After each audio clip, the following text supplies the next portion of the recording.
ರಾಜ್ಯದಲ್ಲಿ ಸುಮಾರು 52 ಲಕ್ಷ ಜನಸಂಖ್ಯೆ ಹೊಂದಿರುವ ನೇಕಾರ ಸಮುದಾಯಕ್ಕೆ ಮುಂಬರುವ 2028ರ ವಿಧಾನಸಭಾ ಚುನಾವಣೆಯಲ್ಲಿ ಕನಿಷ್ಠ 5 ಕ್ಷೇತ್ರಗಳಲ್ಲಿ ಟಿಕೆಟ್ ನೀಡಬೇಕೆಂದು ವಿಧಾನ ಪರಿಷತ್ ಮಾಜಿ ಸದಸ್ಯ ಎಂಡಿ ಲಕ್ಷ್ಮೀನಾರಾಯಣ್ ಆಗ್ರಹಿಸಿದರು. ನಮ್ಮ ಸಮಾಜ ಸ್ವಂತ ಬಲದಿಂದಲೇ 12 ಕ್ಷೇತ್ರಗಳಲ್ಲಿ ಗೆಲುವು ಸಾಧಿಸುವ ಶಕ್ತಿ ಹೊಂದಿದೆ ಅಂತ ವಿಶ್ವಾಸವನ್ನು ವ್ಯಕ್ತಪಡಿಸಿದರು. ಇನ್ನು ನಗರದ ಎರೆಕುಪ್ಪಿ ರಸ್ತೆಯ ನೀಲಕಂಠೇಶ್ವರ ದೇವಸ್ಥಾನದ ಕಾಕಿ ಜನಸೇವಾ ಸಂಸ್ಥೆಯ ಗಣೇಶೋತ್ಸವ ಮಂಟಪದಲ್ಲಿ ಜಿಲ್ಲಾ ನೇಕಾರ ಸಮುದಾಯಗಳ ಒಕ್ಕೂಟ ಹಾಗೂ ದೇವರ ದಾಸಿಮಯ್ಯ ಉತ್ಸವ ಸಮಿತಿ ವತಿಯಿಂದ ನಡೆದ ದೇವರ ದಾಸಿಮಯ್ಯ ಜಯಂತಿ ಕಾರ್ಯಕ್ರಮದಲ್ಲಿ ಮಾತನಾಡಿದ ಅವರು, ನೇಕಾರ ಸಮಾಜದ ಬೆಳವಣಿಗೆಗೆ ಎಲ್ಲ ಸಮಾಜಗಳ ಸಹಕಾರ ಅಗತ್ಯ. ಇದೇ ವೇಳೆ ಬಿಎಸ್ ಯಡಿಯೂರಪ್ಪ ಮುಖ್ಯಮಂತ್ರಿ ಆಗಿದ್ದ ವೇಳೆ ನೇಕಾರರ ಅಭಿವೃದ್ಧಿಗೆ ಅನುದಾನ ನೀಡಿದ ವಿಚಾರವನ್ನು ಸ್ಮರಿಸಿದರು.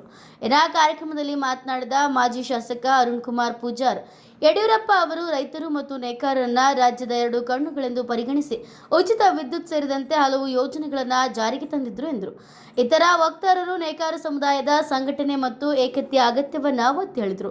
ಕಾರ್ಯಕ್ರಮದಲ್ಲಿ ವಿವಿಧ ಸಮುದಾಯದ ಮುಖಂಡರು, ಸಂಘಟನೆಗಳ ಪದಾಧಿಕಾರಿಗಳು ಹಾಗೂ ಸಾರ್ವಜನಿಕರು ಭಾಗವಹಿಸಿದ್ರು. Bureau report, news pulse, Ranebennur.